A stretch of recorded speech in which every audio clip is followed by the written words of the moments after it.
India received her independence in 1947, the Indian military was built completely upon the British military. Now, under the British military, the snipers were an asset based on the battalion level. These were supposed to be individual teams which would stay out of the typical force structures and do force multiplying work like destruction of high value targets or scouting or wreaking havoc behind the enemy lines, especially the FLOT. And India mirrored that in its deployment of snipers. For this job, the Indian sniper had on his hand the Mark IV T Lee Enfield sniper rifle, chambered in 303 British. Contrary to the West, the Soviet Union had a very different view of the sniper. Although they had their independent sniper teams, which were armed with Mosin Nagant and PU scopes, they were looking for something else. The Soviet Union found out that an average platoon needed a sniper element ingrained on it. However, their job was to be a force multiplier to that platoon itself. So, they came up with this revolutionary concept called a designated marksman.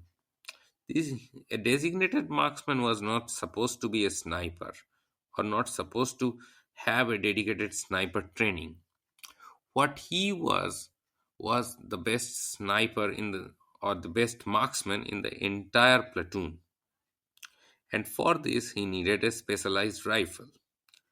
Back then, almost all sniper rifles were not built from ground up. You take a rifle from the assembly line, test it, found out that it has excellent bedding in the receiver with the bolt and such, and you'd assign it a scope and blam, here's your sniper rifle. Soviets didn't want this. Soviets wanted a rifle built from ground up to be issued to the best marksman in the platoon.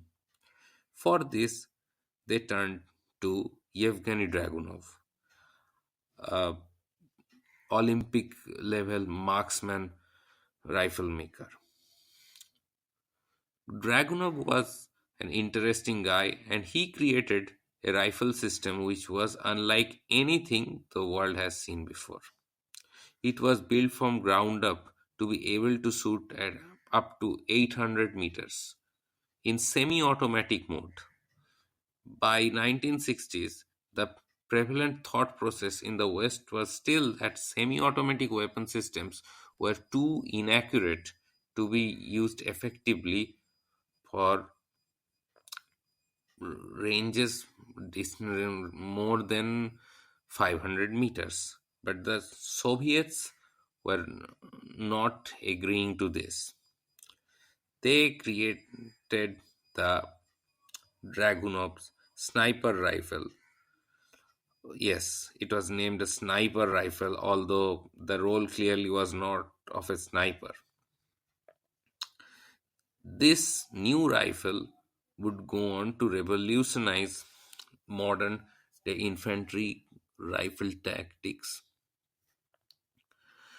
and the SBD would turn out to be one of the greatest inventions in modern battlefield, because even today the arch rivals of the Soviet Union or modern day Russia, US, would find the concept of designated marksman so much appealing that nowadays the US Marine Corps would replace their M4 rifles with the M27 IAR to make every soldier in a typical USMC squad a designated marksman if the thought needs to be.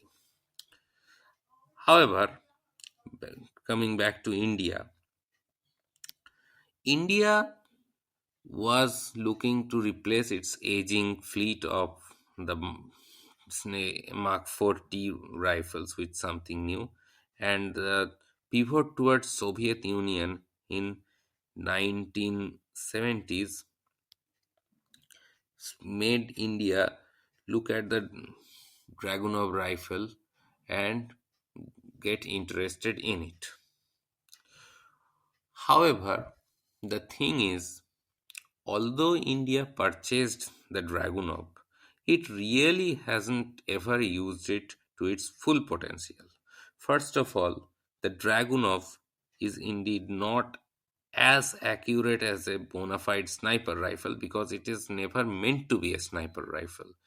It does its job up to 800 to 1000 meters based on the ammunition issued and the clarity of the PSO1 optic it is issued with, but it has some drawbacks. Especially, Soviets never wanted the Dragunov to be a pin perfect rifle. The main system it was designed to defeat was American equipment as well as soldiers. And the American soldier was supposed to have body armor in them. So the Soviets created the Dragunov with the 1 in 240 barrel twist rate so that it could fire the 7N1 rifle round, which, or more importantly, the armor piercing incendiary rounds, and achieve acceptable accuracy with it up until 600 to 800 meters. It was not supposed to be a sniper's weapon, it was not supposed to be exceptionally accurate. However, India took the gun and decided to use it for sniping missions or to be dead shot accurate. So, in many cases, although the Indian sniper now had a new weapon in his hands, which was semi auto instead of the old bolt action system he carried, he now had a weapon which was substantially less accurate than its former counterpart. This resulted in Indian snipers actually losing some of their higher marksmanship status they used to enjoy back in the 1950s or 60s, both by using the old Mark 4 snipers as well as using the Springfield snipers in some cases. One of the main reasons India really did not use the Dragunov very effectively, or at least as effectively as it could have had, was because India did not really change its force structure. India didn't change the platoon roles to include a designated marksman in it. They still were issuing the Dragunov to company or battalion level, which honestly was not the role the Dragunov was meant for. However, more importantly, what really hurt India was the lack of ammunition. The Mark 4T sniper used 303 rifle rounds of the standard British Lee Enfield round. This was a round India could manufacture at home in plentiful quantity. That was not the case with the ammunition Dragunov uses.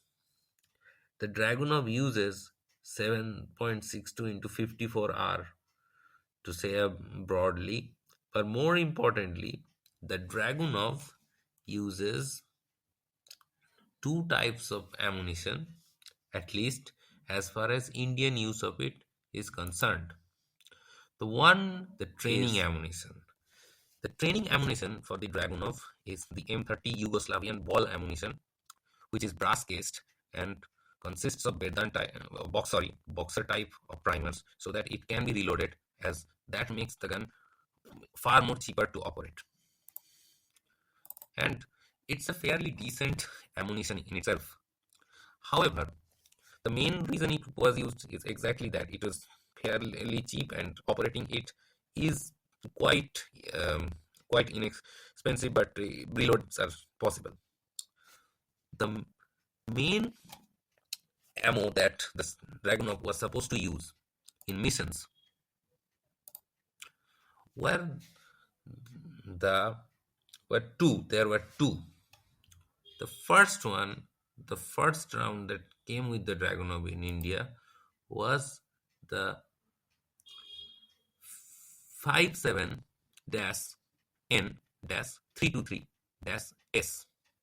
This was a type of sniper ball ammo, which was basically um, LPS with a copper sprayed steel case in them, so therefore it was not exactly a reloadable round, but it was a fairly decent, accurate gun ammo. However, that soon got replaced by the quite deadly 7N1 sniper ball ammunition. However, the problem arises soon, because these rounds were not being produced in Soviet Union in sufficient numbers, simply not enough for to be used in the world. And that has been something always prevalent about the SBD rifles for around the world. Their users have always complained about not getting the proper ammo, because the 7N1 round, which was built specifically to offset the uh, twist rate related accuracy issues, was never produced in needed numbers. Add to that, by the late 80s and or early 90s, when first of all the Dragunov was finally saturating the Indian sniper corps,